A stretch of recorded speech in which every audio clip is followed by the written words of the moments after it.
চমৎকার, ভালো বলেছেন। আপনি বলেন এখানে আসেন।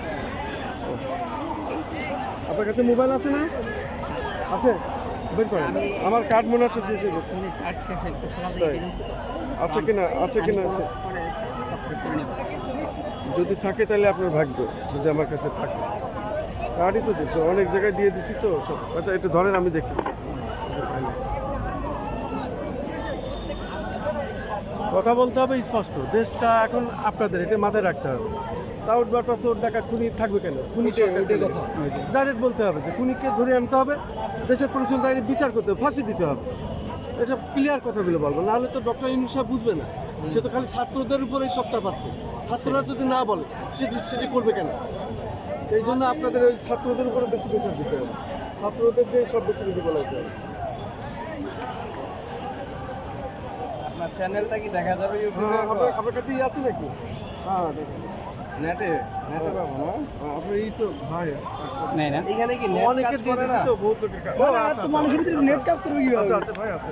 হুজুর 4G তো উল্লেখ করে রাখছে। 4G থাকবে, 4G থাকলে তো হলো না। যখন আপনার আন্দোলন চলছিল তখন নেট বন্ধ করে কিন্তু 4G সরেনি, কিন্তু নেট চলে না। ওইটা মাথায় রাখতে হবে। আপনাকে বুঝাই দিই। আমার মা মারা গেছেন, জি। মার নাম হচ্ছে, ডাক নাম তারা।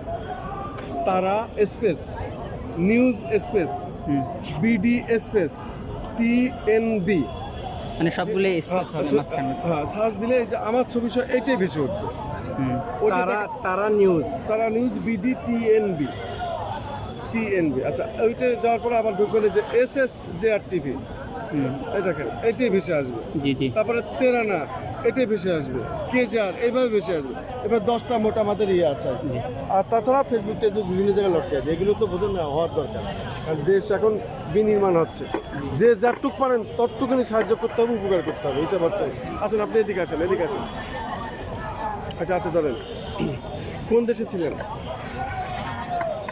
আগে আমি শুনিনি, পরে রেকর্ড করবো। কোন দেশে ছিলেন? আমি ইতালির প্রবাসী, ইতালি ইমিগ্রেন্ট। আচ্ছা, কতদিন আপনি আসছেন এখানে? আমি আসছি আজকে 15 দিন হয়। 15 দিন হলো। আচ্ছা, আপনি বলেন। হ্যাঁ, আমি বাংলাদেশি। না ওনার সাথে নাকি? না পাশে থাকেন, তাহলে পাশের কাছাকাছি। আর কাছাকাছি। হ্যাঁ, আমরা সব আসেন আপনারা। আমরা বিভিন্ন ক্যাটাগরির মুখ দেখাতে চাই, ফেস দেখাতে চাই। যে যেটা বলবে সেটা তার অধিকার। এই বাংলাদেশ বিনির্মাণ এখন আপনাদের দায়িত্ব। আমি প্রশ্ন করলে আপনি তখন আপনার নাম পরিচয় দিয়ে বলবেন।